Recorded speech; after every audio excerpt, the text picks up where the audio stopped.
And welcome to another episode of Football Insights. So, with the World Cup just days away, we have an action-packed schedule coming for you guys. You're going to have to get used to seeing our faces a lot more. And we have a host of new guests who will be joining us throughout the tournament. Some from West Africa, some from other parts of Africa. We also have former players and current players who will be joining us throughout the tournament. So make sure you stay tuned to Kickoff Socials so you can follow the latest on Football Insights. In this episode, we have a new guest, Mario. Thank you for joining us, Mario. Can you just tell us a bit more about your journey into performance analysis? Thanks for having me. So I come from a coaching background first. Spent some time in the UK, spent some time in America doing youth academy, more soccer schools. Came back to South Africa, looked to get into analysis, and that's how I met Musi Gulam. Worked at Amisco, then went to work at Maritzburg with Steve Compella, and then went to Mamelodi Sundowns for 10 seasons. What excites you most about the World Cup from a footballing perspective? I think I would start off by saying you can start to see new trends.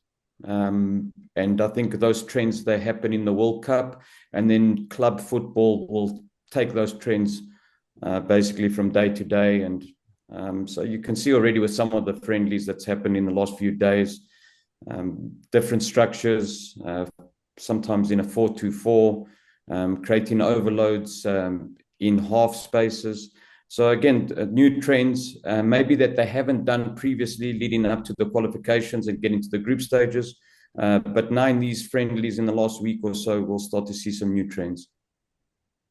Carl, what national team currently looks the most complete heading into this tournament? Wow. I think it's a bit difficult to pinpoint one straight out, but if I look at the competition as a whole, it's the first time that we're having a big World Cup with as many teams as in this World Cup or this edition of the World Cup.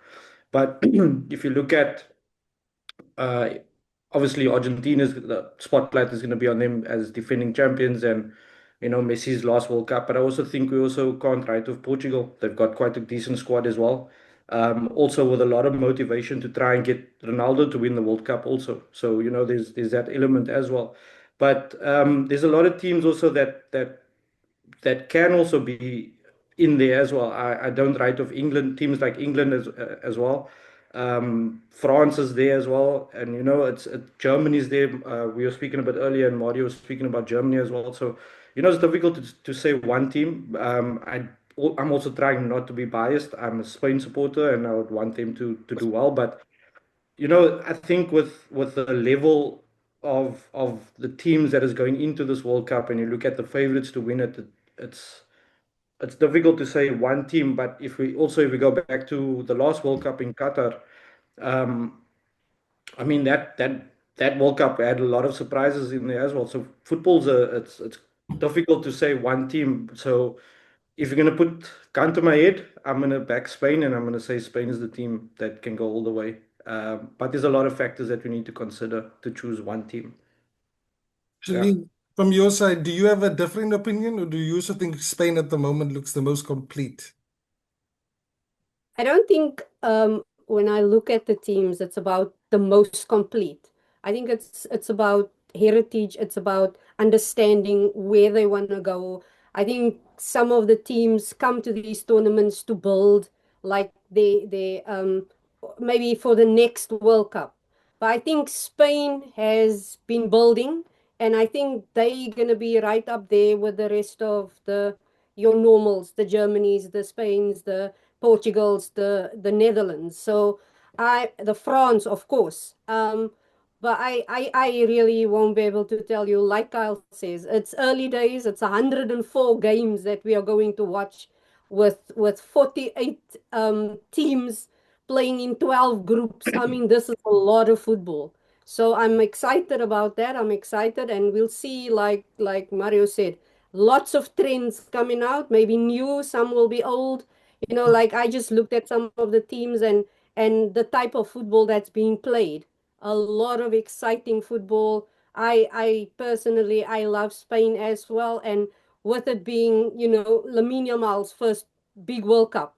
So for me, that's an exciting prospect when I see young players coming through and doing the business for their national teams.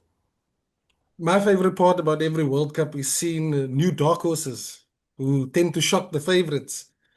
Musi, from your side, do you see any potential dark horses heading into this tournament?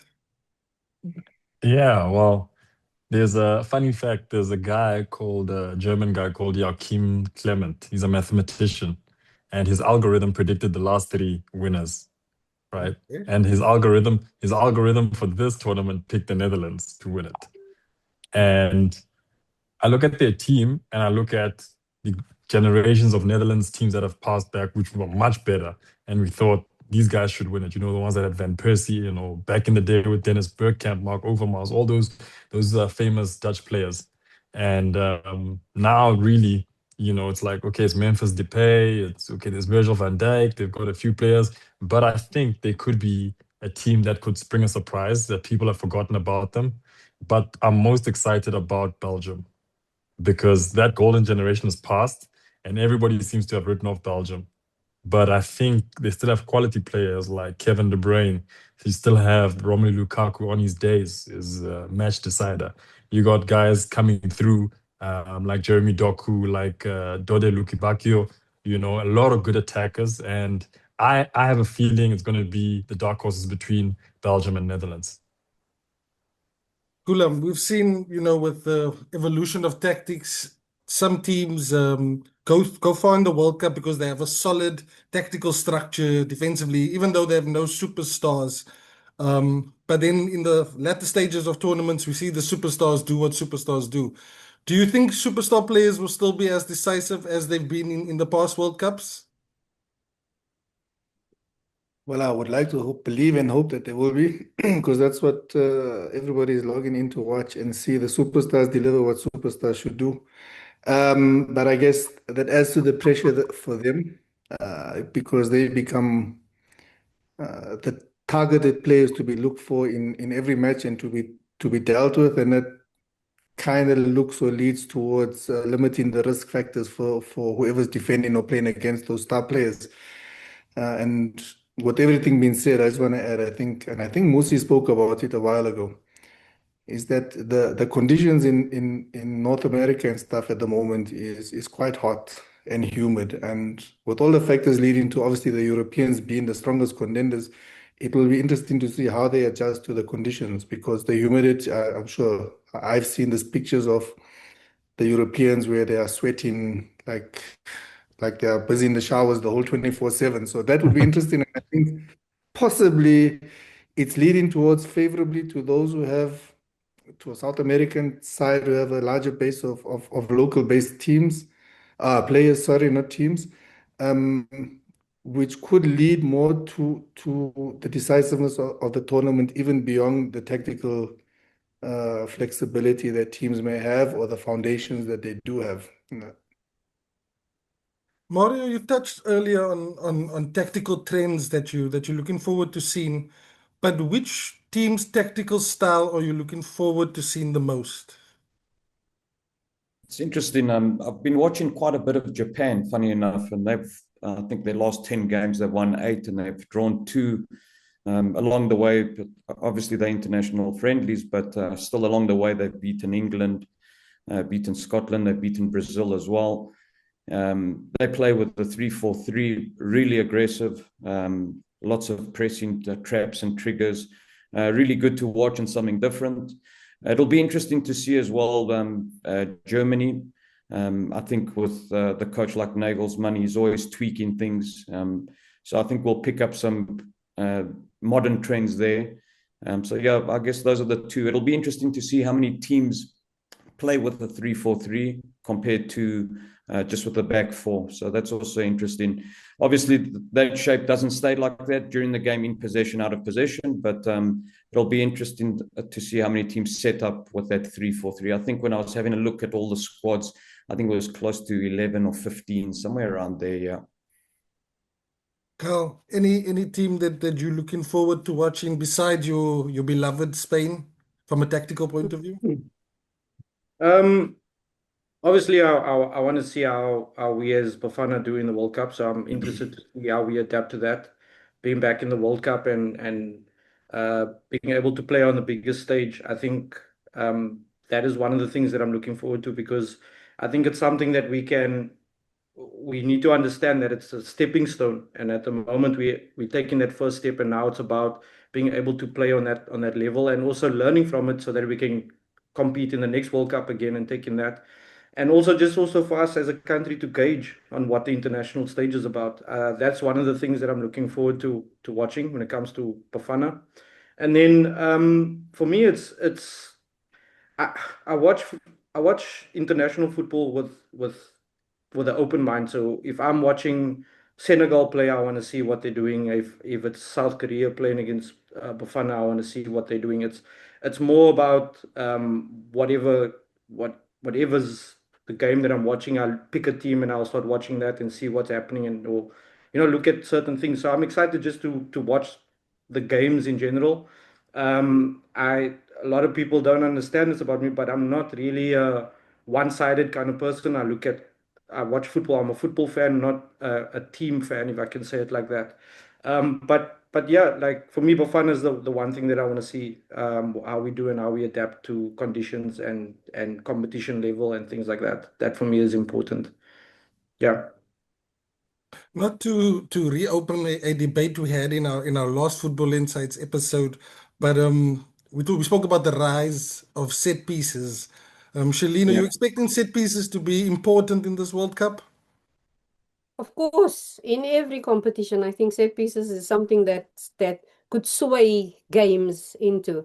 And I think a lot has been put into, we spoke about it the last time, a lot has been put into, like just the attacking styles, what they bring.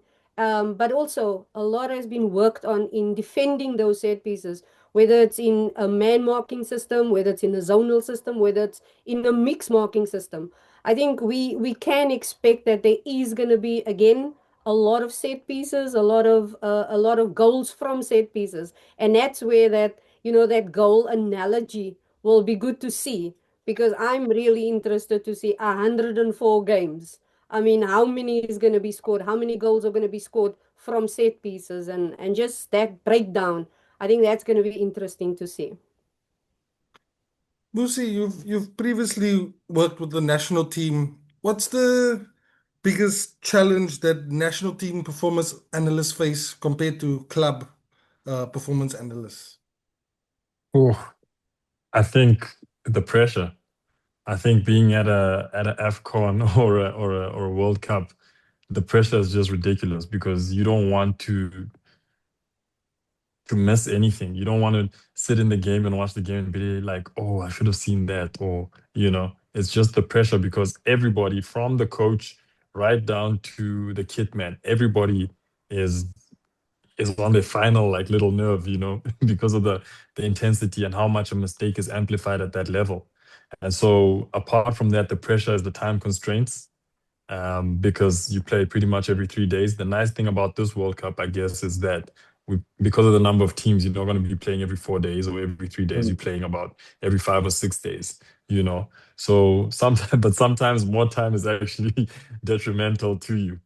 But I think the most important thing is just to manage yourself, to trust your processes because they've gotten you to this stage. Don't be trying new things.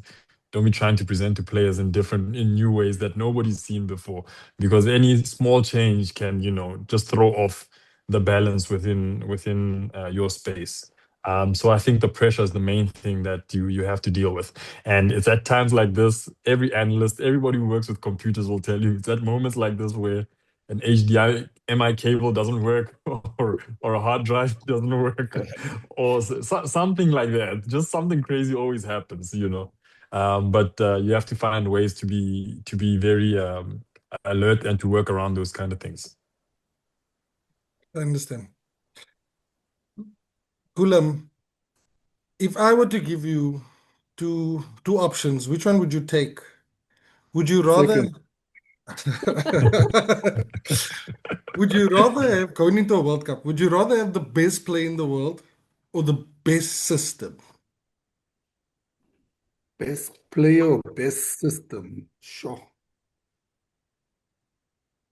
I don't know if either exists.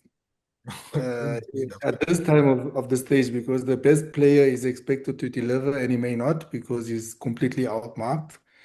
And the best system may be something that's worked for you in your preparation leading up to the tournament, and get into the tournament, it doesn't work. So probably neither. The But I best think player in the best system.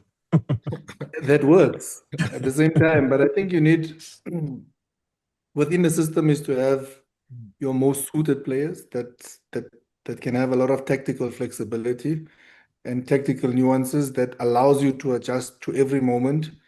Have players who understand tactically the requirements of their positions, understand from information given the strengths and weaknesses of the opponents, and then be able to adjust within the game without needing the coach's intervention too often. And if you can have those kind of players, then it will make the game a little bit easier for the team and will make, I believe, the tactical flexibilities or tactical tweaks that the coach may need to make, whether it's offensively or defensively, help lead towards getting a desired result. Yeah.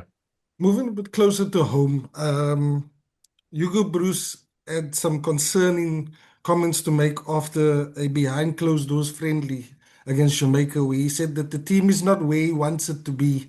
And the first game is a few days away against Mexico in their nation.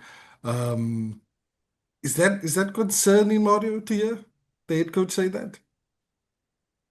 I think you've got to look at the player fatigue and also look at how long the season has been for a lot of those starters. When we look at the starting 11, majority of the players coming from Sundowns and Pirates. So I do think, obviously, the travel demands, the logistics, the weather, those things come into play. But I have a good feeling on once we start to play Mexico, I have a good feeling. I think we'll be ready. That's my opinion.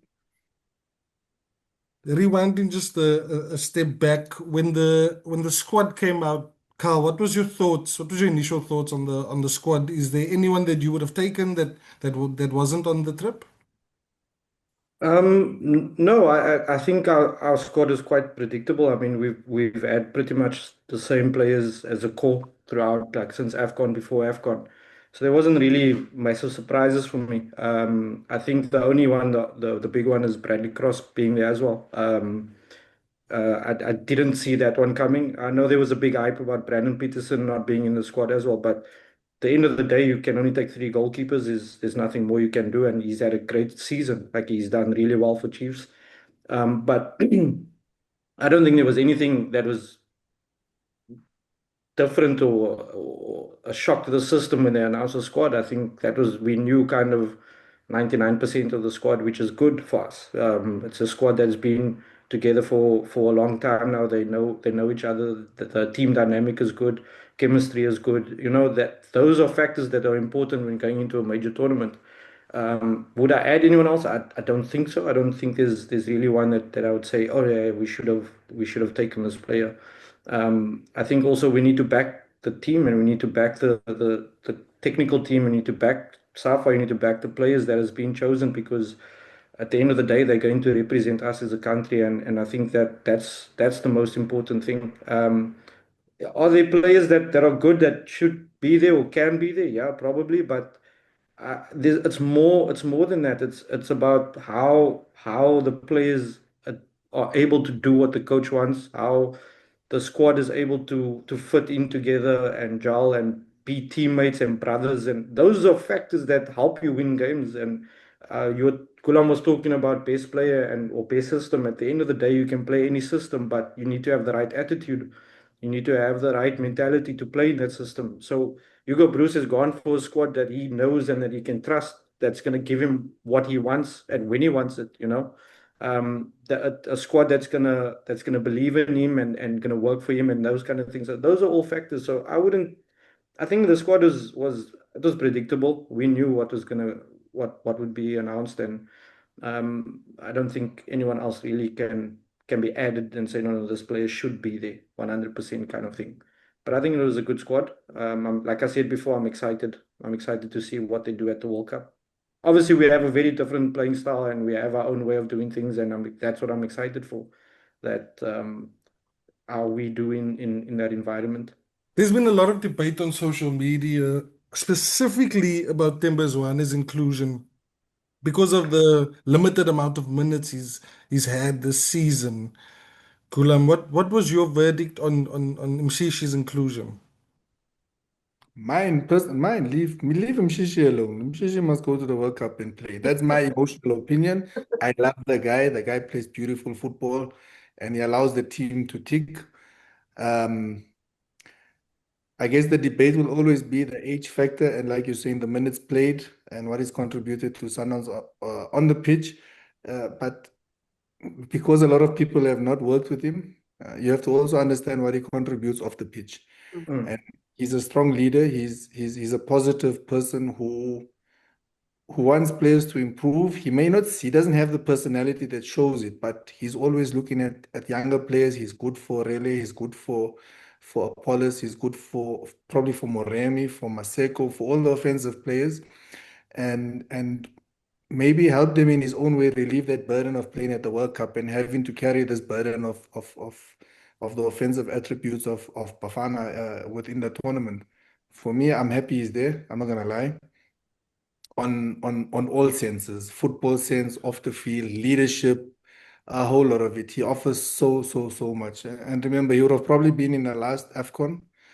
And I think, I don't know about others, but myself, I feel if he made the last AFCON, he would have helped in certain moments that team progress, play, change the dynamics of certain games, especially when we won't face it too much, I don't think, in the World Cup, but like we faced Egypt with low blocks when they had the red card, we struggled to really penetrate often. He will give those options to play between the lines, progress play, and get the team comfortable to be on the ball, even when it's tough, when he has those moments to come on. Musi, what was your thoughts on Mshishi being called up ahead of the likes of Tito and Kelechi Magawa, etc.? Yeah, I think everything that Gulam said, I 100% agree with. And you have to remember one thing, that a coach has to prepare for every possible scenario at the World Cup. So you might have four players who are playing really well, but they may be playing similar, or they have a similar style of play. So it achieves nothing. When you have a player who's one of a kind, you take him because he's the only one who does that. So in the sense, like Guli said, when we played Egypt and they were low block, we don't know what can happen in the World Cup. We might, in the first game, just an example, Mexico might go 1-0 up and then just turns where they become defensive, trying to protect that lead. And then we're sitting against a low block again. You need somebody who's done this time and time again. So people need to understand that as much as we want all players to be on form that are selected, but there are different styles of players. And when you have six players who play the same way, there's no point in taking all six, because when you look at the bench, you're just substituting exactly what you have for what you have. If you look at Brazil is almost like every player in Brazil, in the Brazilian lineup, is a different style of player. Neymar is different to Endrick is different to Rayan. Igor Thiago is different. They're all different in that sense. That's Brazil's blessings over the centuries. We know that. But for us, if we're really honest, we have similar style wingers in South Africa, but we don't have that guy who can play almost as a Thomas Müller, a Roy Mdweta. That's Tembazwane, and when his time is up and his boots are hung up, we're going to be looking for that kind of player. We might not find that kind of player again. And I don't think it's fair for people to say Rele must be Tembazwane. It's not fair. You're taking 2 years, 3 years of football against 15 years, which includes Champions League finals, Club World Cups, national team caps. I mean, he's seen it all. So you need that kind of player as well to say, guys, don't panic. In this situation, we don't have to try to score every minute, okay? But we might create a really good chance every 10 minutes. So you need that guy who keeps the ball ticking, the ball moving. And his off-the-field influence is also unmatched. Shalene, heading into the World Cup, our form has been a little bit concerning. We are winless in our last five, and you would expect that the players would be performing at their best ahead of the World Cup so they can get into the final squad and show that this is what they can offer. But results wise, we've been on the losing and drawing end. Um, are you concerned that this is a AFCON hangover that we could take into the World Cup, or do you think as soon as that whistle blows in the first game, we'll leave that behind and come with a different attitude? It's been 16 years. That's how long it's been since we've been at the World Cup. So I think a lot of the players, the expectations on them, a lot of our players are quite young. Of course, they're senior players, but again, I would like to believe that when you step onto that field, that you give everything. And it's been a long season, yes.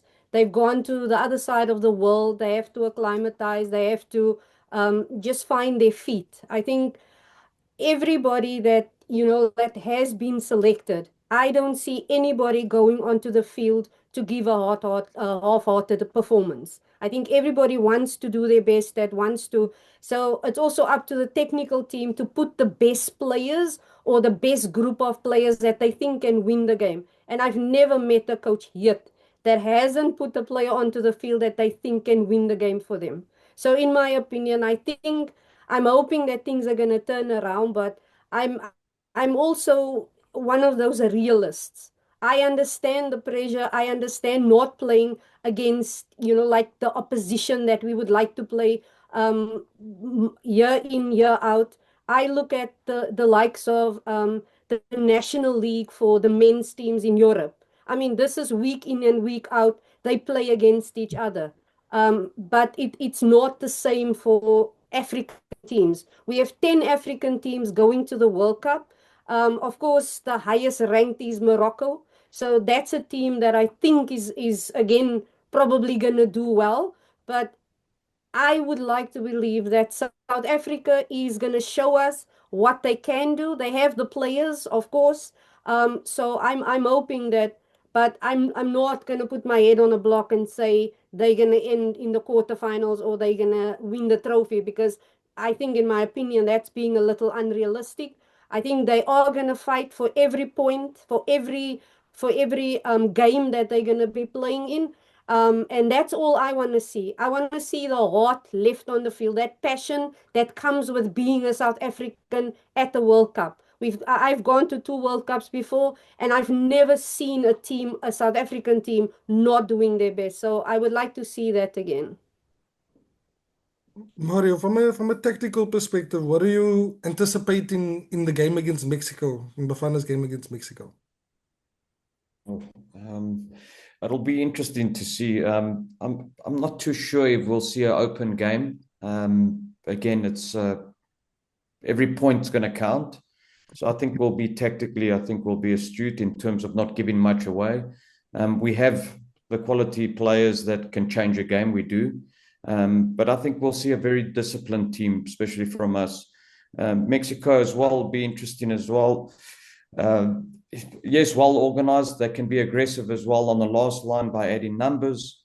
I'm actually excited to see, because it's the opening game and the stakes are high. It'll be an interesting approach. I think after the first game, from all the teams in all the groups, either if you win, draw, or you lose, that second game, the tactics kind of changed a little bit. Either you're chasing a game, you need the 3 points, or maybe you've won the first game and you can draw the second game.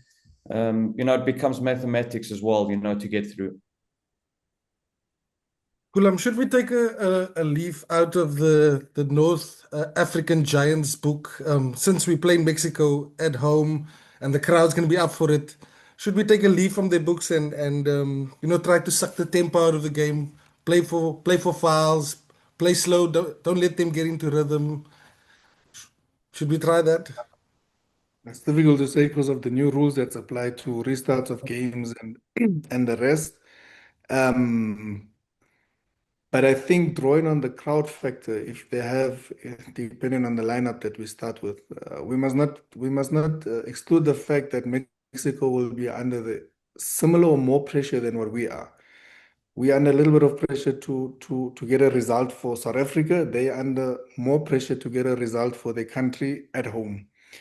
And I think we should leverage on that factor going into the game. And it's gonna start off more, I think, and the guys here know, Musi knows, Mario knows, Kyle knows, is that first 15, 20 minutes, it's about absorbing that noise, absorbing and embracing. I use the word embracing the atmosphere. And if you can turn what is against you for you, whether it's psychological, whether it's actual, and if you can get the moment where the Mexican supporters are now frustrated with the Mexican team, you've won half a battle. You've gained 80,000 supporters or so by mistake. And if they can draw on that and they have the experience of the players playing in the Champions League, unfortunately this season was more the Sundowns players, but I don't think we should exclude the fact of Orlando Pirates players last season also going quite far.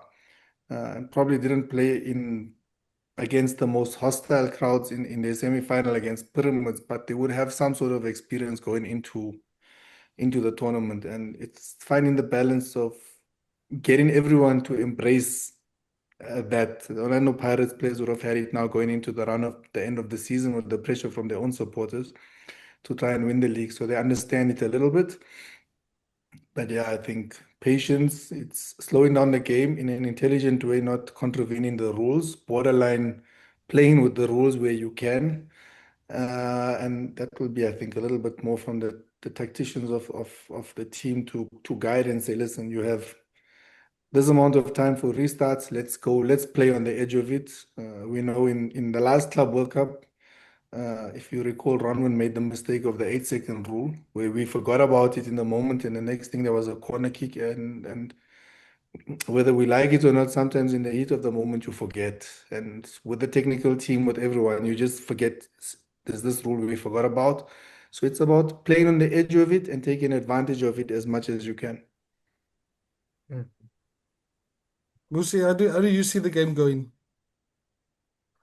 Yeah, I think, at such a prestigious moment and the opening game of a World Cup, I think you have to acknowledge the moment, but you have to embrace it, like Gulam said.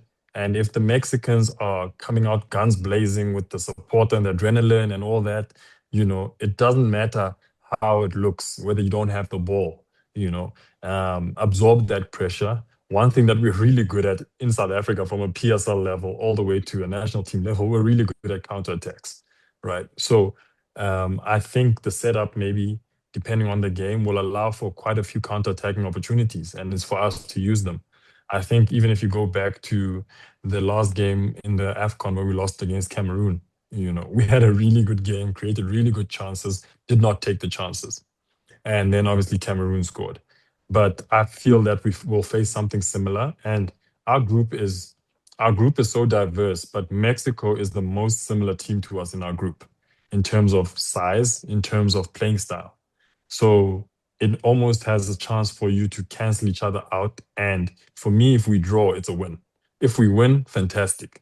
But if we get the draw, that's a win for me because we have their home, well, we have their crowd against us. We have their situation against us. Against Czech Republic, it's a height issue with, an extremely physical big team.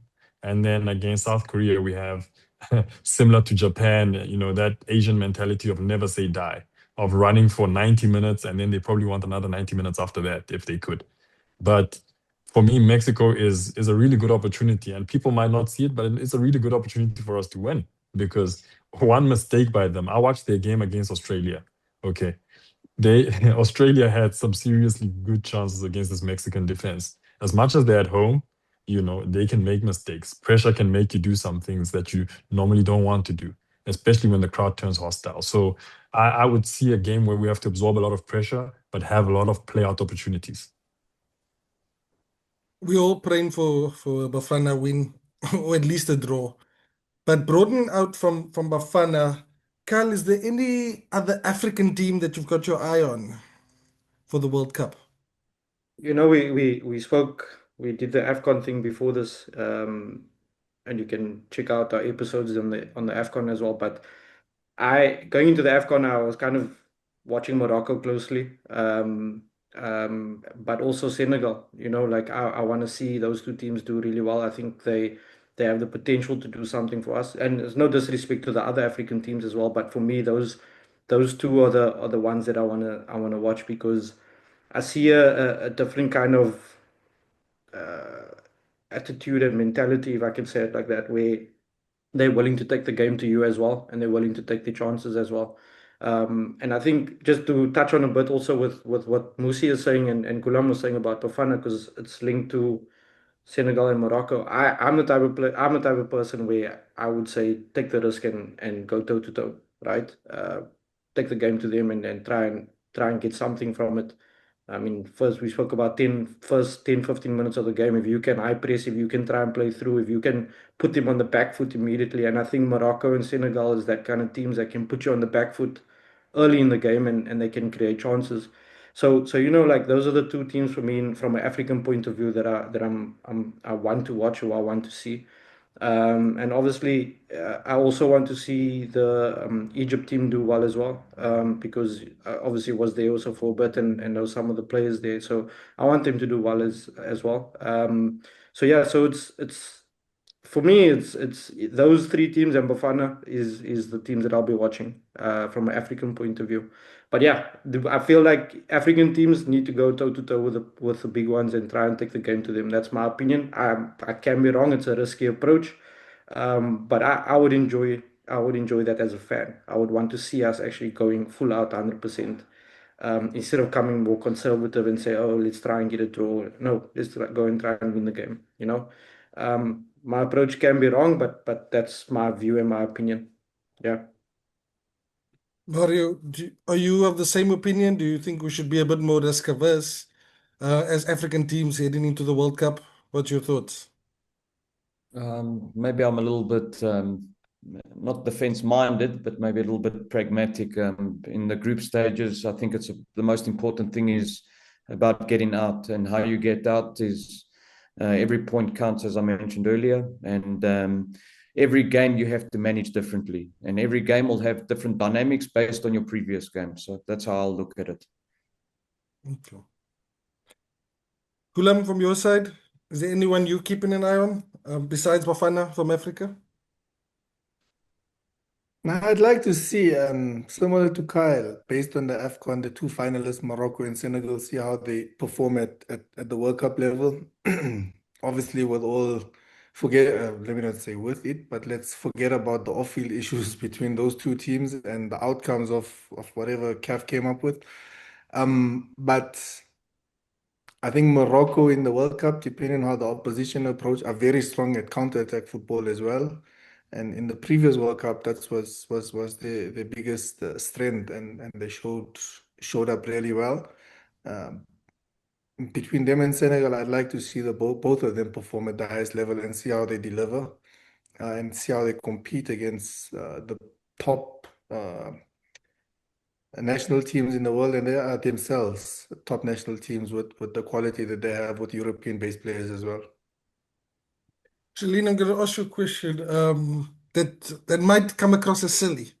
But if you look at an attack like, I've always wanted to know this, but if you look at an attack like France, who have Desiree Doué, Michael Olise, Dembele, Mbappe, Thuram, can having that much talent be a curse? Because you're trying to fit everyone in, but you actually end up unbalanced. Do you think that that's a difficult thing that Deschamps has to navigate, or do you think it's actually a gift where he's got so much flexibility in I his think plan? sometimes it is a gift, but I also feel like sometimes it can be a curse because all of these players are top quality international players, but also at the club level. So all of them want to play. And it's difficult to keep everyone happy if you can only choose like three players to play up front for you, but you have maybe four or five top quality. So who do you pick? Do you pick the best combinations, or do you pick in a way that they complement each other on off the field? Do you pick to make everyone happy? So it can sometimes be a curse, and it can sometimes be yeah, a good thing to have. But just going back to what you asked before about which African team. We just saw Ivory Coast beating France a few days ago. And again, like in a friendly match, it's totally different. The pressure is different. to stepping onto the field and performing for your national team in that pressure cooker and understanding what that brings to the team. So again, the players, 26 players are going there, but only 11 can take the field. So whoever you're going to put up there, I think everybody needs to just understand that everyone can't play, but whatever the coach is going to decide or whatever decision he's going to make, it needs to be that I support what the coach is doing.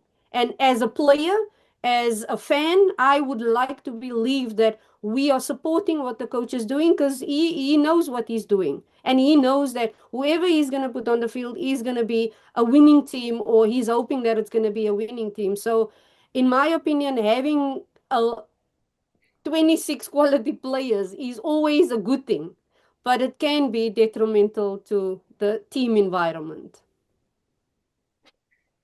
Musi, how do you see that challenge that Deschamps has to navigate? Yeah. For me, it's not much of a challenge. I think Okay. I think when I look at France, let's just use France as an example. I think you know who the best striker is there. It's Mbappe. I think you know who the best winger is. It's Olise. And then you probably just have to think about the other side, whether it's going to be whoever you want to play on the other side. But I feel, and I'm speaking generally, I feel most coaches, even with Brazil, I feel most coaches already know who their starting 11 is. I think they know who they. It's more the public. We're like, oh, nobody really has that problem. If you see it, nobody really has that problem except England. It's always England because English media is so fractured in how they favor players that they create that kind. Oh, Lampard. Oh, Scholes. Oh, Gerrard. Oh, whoever like that. Most of the other countries, they know who their best players are. It's it's not a such a big thing, but every coach wants to be able to look at his bench and say, this player that I'm going to bring on is going to make a difference. Right? It would be so bad to go to a World Cup where you're allowed to choose 26 players, look at your bench and be like, this 11 was just finished the 90, you know, because this bench is struggling. No, every coach wants to have that problem to say, hey, guys, and especially with the World Cup, where to win the World Cup, you're going to play, I think, 7 games. So you look at it and you say, if I win the first 2 games, for example, when you're a big team like France, you expect it to win all your games. So you win the first 2 games, then you're like, okay, the third game, I'm not playing Mbappe. I'll play Thuram. I'm playing whoever. Once the group seems like it's decided already, you know. And other teams have similar problems. I would actually think Germany have a bigger problem than France because I think with Germany maybe it's not so clear, whether it's a Kai Havertz, whether it's not so clear with Germany. I mean, they're having issues now with just the goalkeeper because because now you have Manuel Neuer coming back from retirement, and you have Baumann thinking he's the number one. And I saw the interview; they asked him after the game, and he just said it's not cool. So now you're already like, I was the number one. I helped the team qualify. Now you brought this guy back. So the dynamics of that is also very crucial in how a coach handles them and deals with them. And yeah, we'll see how it goes. I mean, England right now having a big issue because of okay, they beat New Zealand 1-0, but the best player was Rio Ngohoma, who's not in the World Cup squad. So they're like, hey mate, you chose the wrong wingers. you know. So it's going to be a fun World Cup. It's going to be a very fun World Cup. Just to answer that African team, I'm going to go with Shailene as well and go with Ivory Coast. I think they're in a very good group because they look at it and say we have Germany, we have Curacao, and we have Ecuador. Okay, it's difficult games, and Ecuador's a good team, but I think Ivory Coast would favor themselves to finish second in that group. On the France thing, is it as simple as picking the best player in each position, or do we not have to also consider the off-field relationships between those 3 players? That's for high school football or field relationships. Okay. Teddy Sheringham and Andy Cole never spoke to each other, and they won the Champions League or won whatever. So it is what it is. Yeah, Mario, maybe just to add on to that, just to add Mario on and to Roberto biggest enemies. say that again. Wasn't Romario and Bebeto not the best of friends also? Yeah, that's true. Combinations worked. So anyway, Yeah. sorry. No, I was saying with the France squad, just with the Olise as well, since I think the 25-26 season, what's he contributed? I think it's 22 goals and 20 assists in the season. And obviously you can see the players that he's supplying to. but just look at the front players he can supply to for France. So it'll be interesting to see how they connect. I agree. On the topic of players and who's going to shine, Mario, who do you think is going to be the breakout star of the tournament? There's a player for Argentina who plays for Como under Fabregas, Nico. Pass. Yeah, exactly. So I think he's been really exciting to watch, and I think he gives them something different because, yes, he's really good with the ball in terms of dribbling and assist, but out of possession, I think he's really good in terms of his pressing. I think he's scored 12 goals. I think he's got 6 or 7 assists. So I think he offers them something as well, you know. So for the front line, he could play between the lines, but he can also play on the last line. And I think not that he'll take anything away for Messi, but I think he can supply and be a good cover. And I think they all have to worry about more than just one player when it comes to Argentina. So I'm excited to see him. Gulam, who do you think would be the breakout star of the tournament? I don't have a name for you. You're gonna have to skip me on this one. We'll cut it out. We'll cut it out.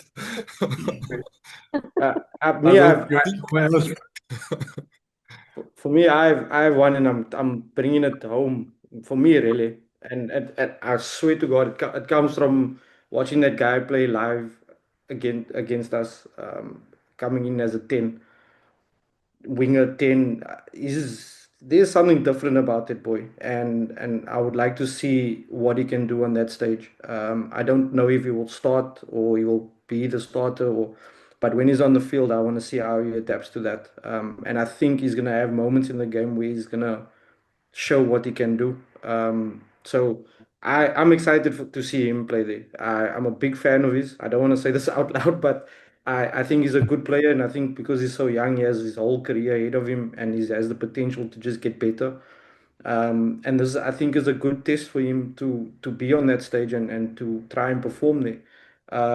Yeah, he's a good player. I want to see him compete with the other younger players in the World Cup, and we can look at it from that point of view. But yeah, Relay for me is the one that I want to watch as a young player, and I think he's gonna have a big impact, and there's gonna be a lot of talk about him. I think so.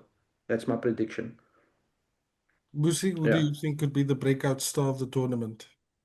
Uh, he's already a star, but not on the international scale. National team scale. I'm going for Musiala. See what I did there?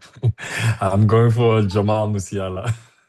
I think, he had that horrible injury that kept him out for a while, but he's come back for Bayern. He hasn't looked the greatest for Germany yet, but he's constantly being thrown in the starting lineup by Julian Nagelsmann, and I just see him having a good tournament for Germany. So for me, Mario's going for Nico Paz, everybody's going for 10, Kyle's going for Rele, I'm going for Jamal Musiala. Jeline, do you have a breakout star for this tournament? I think I want to see two people do really well at this tournament. One is Lamine Yamal. I followed him from his youth days to where he is now, and like I said, his first big World Cup.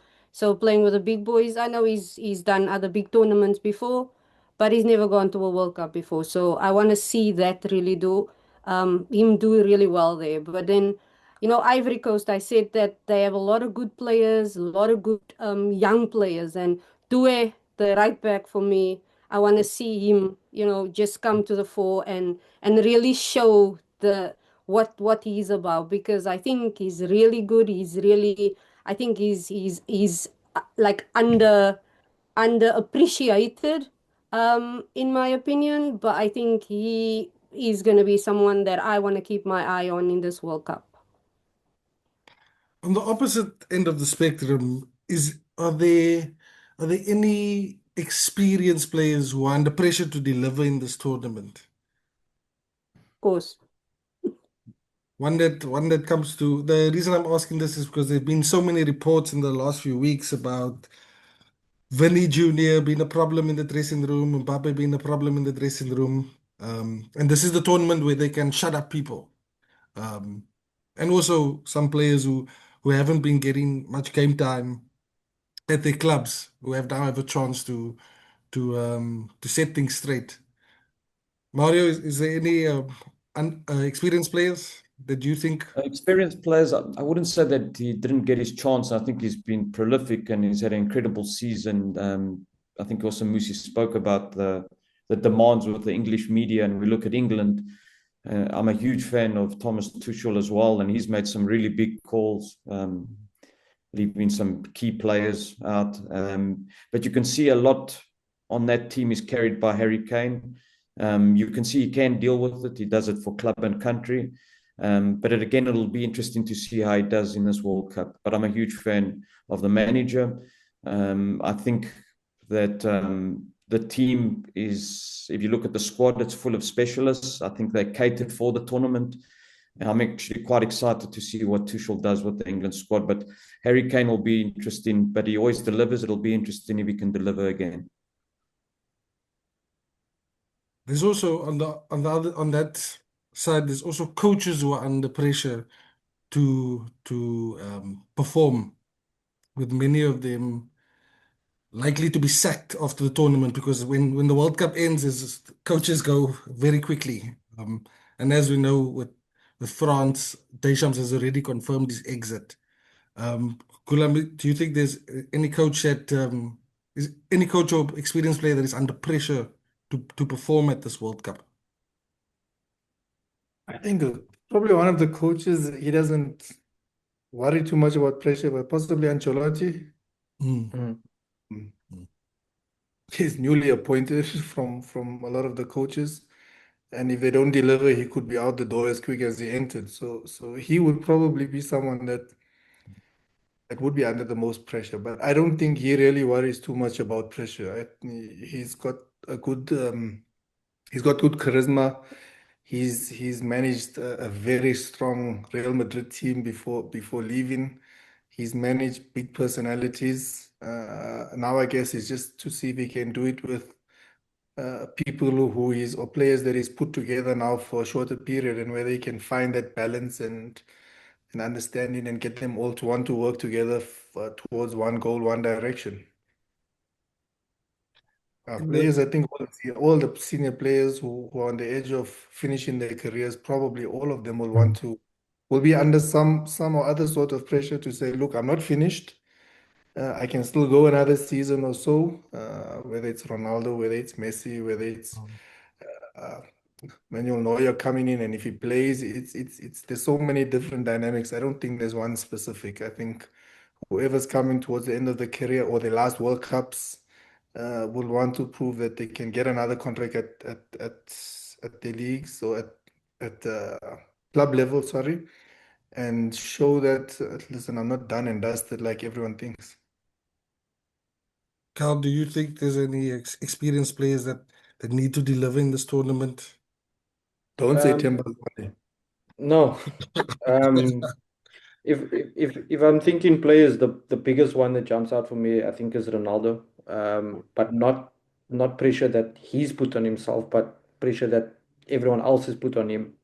I think Ronaldo and Messi had shared the stage for so long.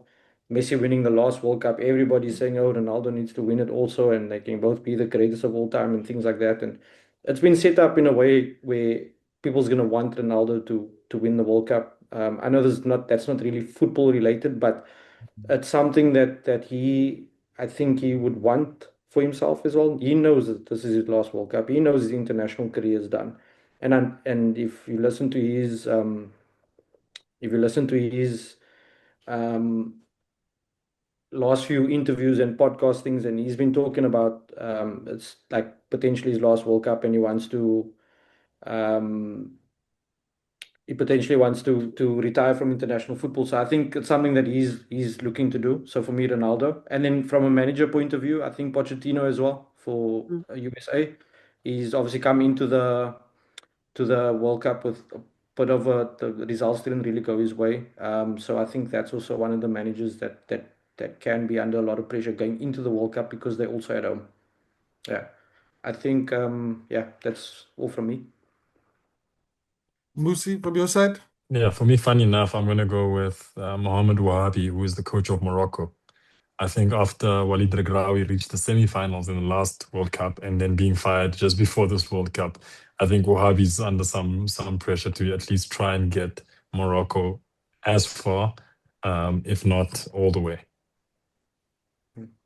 Shalene, just to top it off. Shalene, from your side, Yeah, anyone who's under pressure? I agree with Kyle. For me, Pochettino, because he's at home. If the Americans have huge expectations, even though they might not be the best team, in my opinion. But I think that they always come with that huge expectations of doing well at World Cups and just never producing. So I think he will wanna, show up, and bring the players and show up as a team. So I think for me, he will be under huge pressure. To the Football Insights team, thank you for another fascinating conversation. To the viewers, if you've made it this far into the video, please send us questions on Kickoff Socials that we can answer. If you want to be an aspiring analyst or coach, or if you just want to test their knowledge, and make sure you stay tuned to Kickoff Socials for our next episode.